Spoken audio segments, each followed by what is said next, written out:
I just completed an arms deal way outside my usual ballywick. I figured that while I'm here, I should check the local Goodwills. Not bad, not bad. Good variety here.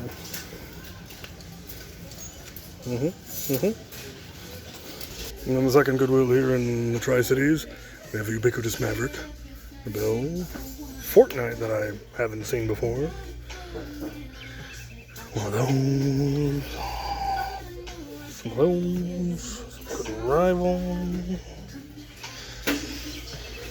Hyper. Another ubiquitous Maverick. I found this.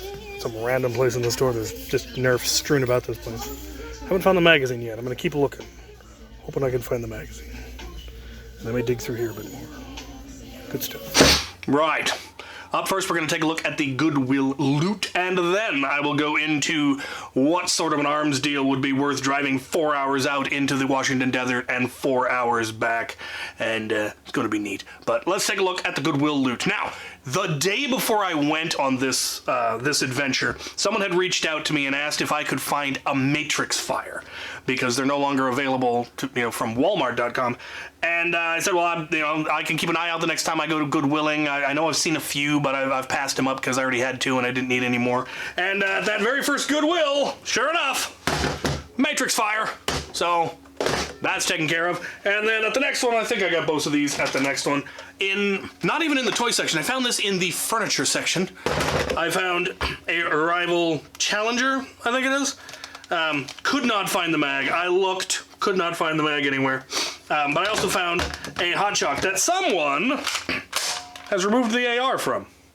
So, that's interesting. Yeah, right. That was all I got at the Goodwill. I only went to the two, and good finds, good stuff. Now let's talk about that arms deal. Now, 4 hour drive, I don't like driving, so a 4 hour drive, it's got to be something good. And have no fear, I'm going to drag this out. So, what all was there? Well, there was this lovely basket of old N-Strike ammo, whistlers, old suction cups, Busby darts, nothing. Some glow-in-the-darks down there. Yeah, glow-in-the-dark sections. Oh, yeah, the good stuff. Good stuff from the N-Strike days. Definitely. That. Couldn't pass that up. A complete Raider with 35-round drum and stock. Very nice. Was once the height of capacity within the Nerf world. A modified long shot. Though as far as modifications, it just has a long barrel and the stock removed for reasons, I'm sure. But that was there. And both of its yellow mags. So that's kind of cool. Let's see, is it all here? It's all here. A complete recon. Just the best. Good lord. Oh, and it's a recalled one even. So I mean, that makes it a little bit more rare, a little bit kind of neat there. Bit of Nerf history. And then a bunch of, I can't even remember what these are called. Eliminators, something like that. The little bitty Derringer looking one-shots. Also with the dangerous back end. But I can hear you saying, surely a bunch of old N-Strike stuff is not worth a 4 hour drive into the Washington Desert. And you would be correct.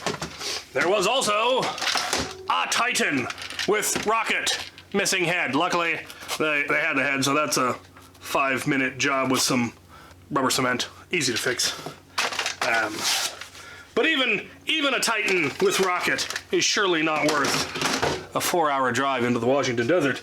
And again, it isn't. But what is this?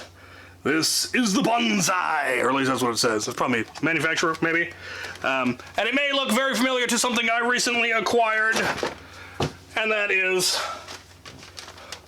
the XXL. This is the red version. They're not exactly, I don't know if they're different manufacturers or what. There's subtle differences, but they're the same thing. And as remarkable as it was to get this one with 3 rockets, this one also came with 3 rockets. So one of them is slightly damaged. Is it this one? No, it's the other one. It is slightly ruptured, but they have fixed it with tape. I will see about repairing that a little bit better. I'll try it with rubber cement or some other things, and hopefully it will be salvageable. But, yeah. And I only found out about this. I mean, I vaguely knew about it. Somebody else had mentioned that they were considering driving out there to get it, but apparently they didn't, because they mentioned it on the 1st, and when I found out about it Saturday or Sunday, they still hadn't picked it up, so I decided to go ahead and reach out and see if it was still available, and it was. So I made the road trip. Someone else had brought my attention to the fact that it wasn't sold, though I don't know when they actually sent me the message. I was looking through my messages trying to find a message from somebody else and realized I had an unread message. And when I opened it up, it was a link to this Facebook Market page that this guy was selling this on, and when I checked and it was still available, I couldn't pass it up. I never thought I'd get either of these, much less both, and I sure never thought I'd have all 6 rockets. So that was pretty cool, and well worth a 4-hour drive into the Washington Desert. How many times have I said 4-hour drive into the Washington Desert? It was a 4-hour drive into the Washington Desert, and I don't like driving, but it was worth it, because I got them both. I got the full set. Oh yes. Oh yes. Oh yes. Alright, that's it. What do you guys think? Do you think it was worth it? Would you drive 4 hours to pick up one of these? Thank you for watching.